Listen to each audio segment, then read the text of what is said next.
queridinhos, tudo bom? Vamos dar continuidade ao nosso trabalho? Sejam todos muito bem-vindos ao nosso encontro de ciências. E vamos continuar a falar sobre substâncias, sobre misturas, né? Agora de uma maneira mais aprofundada. Vamos falar de transformações químicas. Vocês saberiam dizer o que é? A que se refere? O que é que vocês acham? Em nosso livro, nós vamos seguir da página 201 à página 203. Perceberam que é pouquinho conteúdo, né? Olha aí. Transformações químicas. Vocês vão perceber que é bem facinho também. Nas misturas que estudamos até aqui, cada substância mantém suas propriedades originais, mesmo após ser misturadas a outras. Quando fala em propriedades, né, olha, observa aqui a caixinha de texto. Olha, a areia continua a ser um sólido cristalino e a água continua a ser uma substância, como se costuma dizer, né, incolor, sem cor, inodora, sem cheiro e insípida, sem gosto. Vamos lá. Ao misturarmos água com areia, por exemplo, a água e a areia mantêm as propriedades que tinham antes de serem misturadas. Dizemos que houve apenas um fenômeno físico.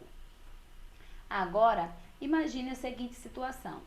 Misture farinha de trigo, açúcar, ovos, manteiga e fermento. E então você terá, pelo menos no início, apenas uma mistura de ingredientes, né? Cada um com suas propriedades, mas eles estarão lá todos misturados. Mas, ao levar a mistura ao forno, após algum tempo, ela ficará bem diferente, transformando-se em um bolo.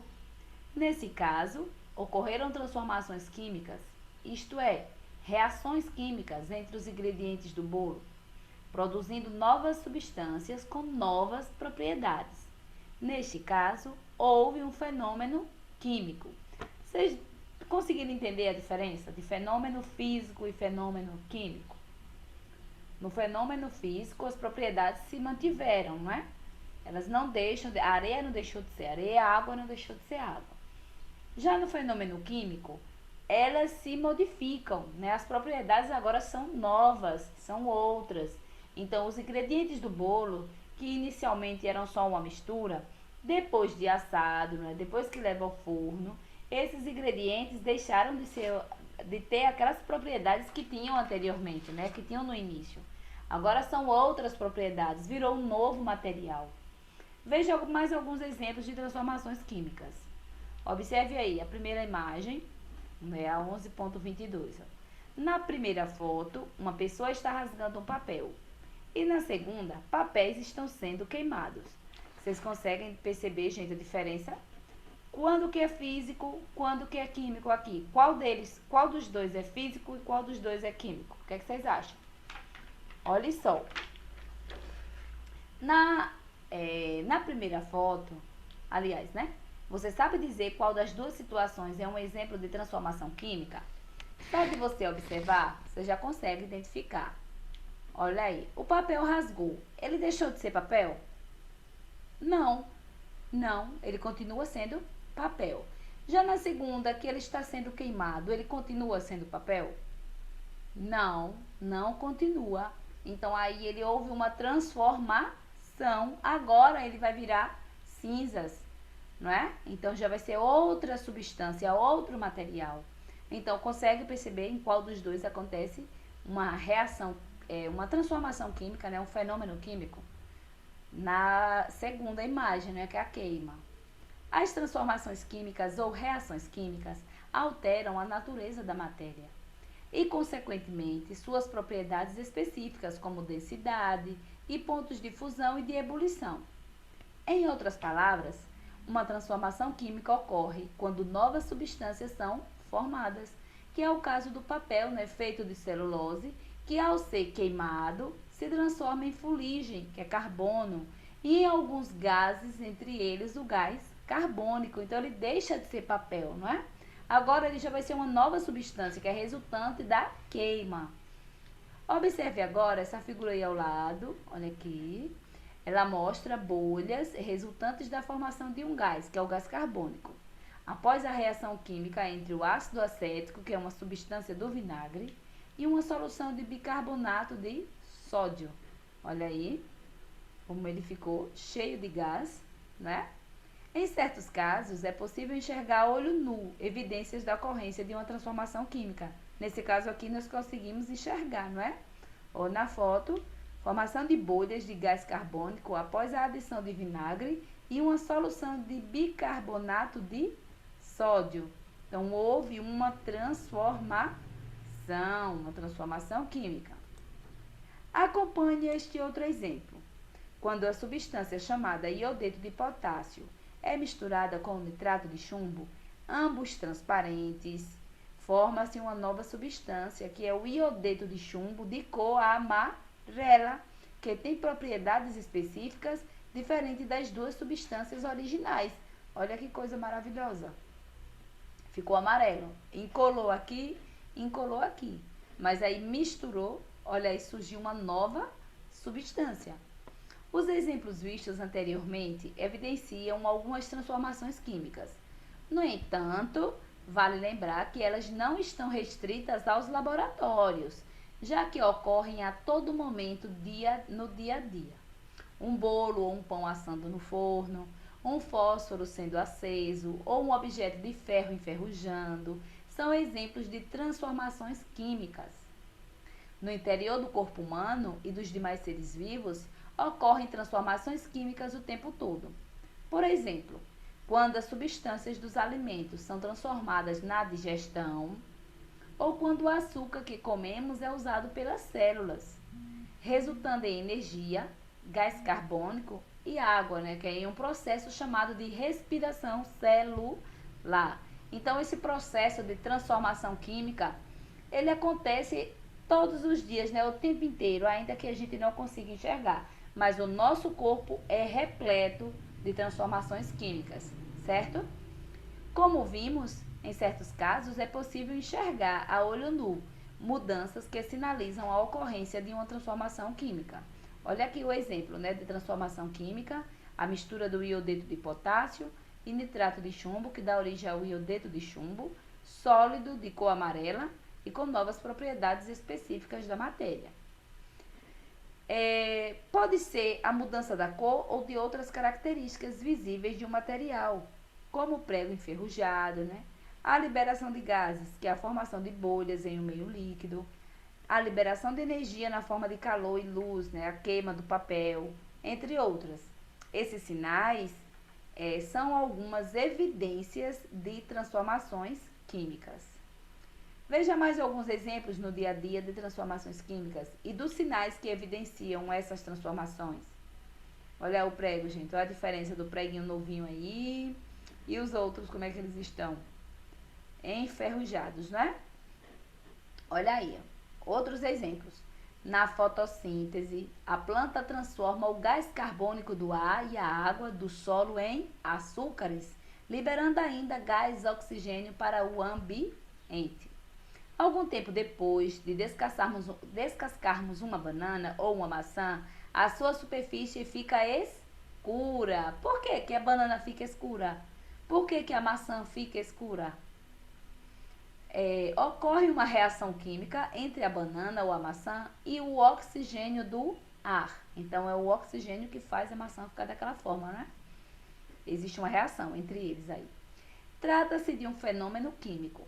Já o ato de descascar a banana ou a maçã constitui um fenômeno físico.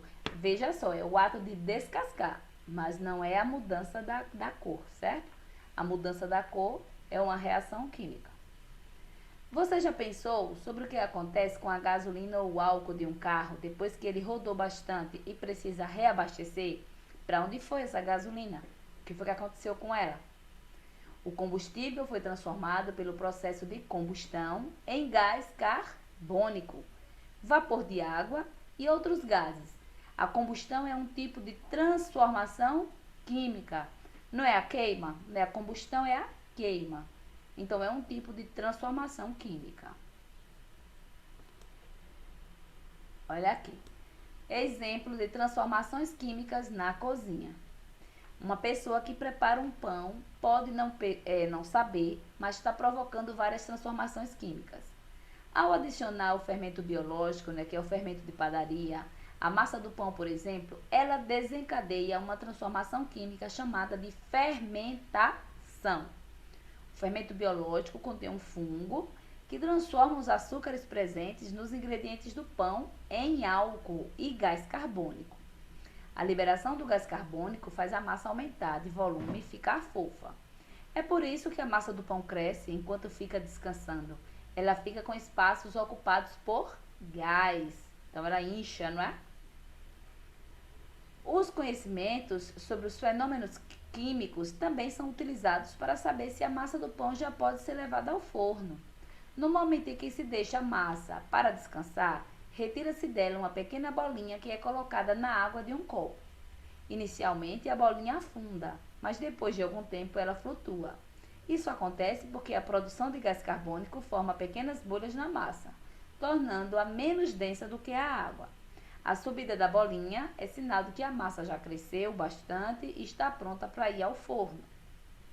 Com o cozimento, o fungo do fermento morre e o álcool evapora por causa do calor. E o pãozinho, né, fica prontinho para a gente comer, né? Aí a imagem, pães que serão assados no forno, na esquerda, e pães assados à direita. Que diferenças visíveis o pão cru e o pão assado apresentam? A cor, né? A cor, observe aí, ele fica com uma visão bem diferente, ele cresce mais, ele fica enxutinho, né? A gente percebe olhando aí a cor, o formato, né? O tamanho, certo? Então, nós terminamos aqui e vamos continuar na nossa atividade, que será a questão 12. Vamos lá, questão 12. Gente, escreva no caderno em quais das situações abaixo estão ocorrendo transformações químicas e indique quais são as evidências dessas transformações nas situações indicadas. Então, tem 6 situações aí que vocês vão responder. Quais delas são as transformações químicas aí?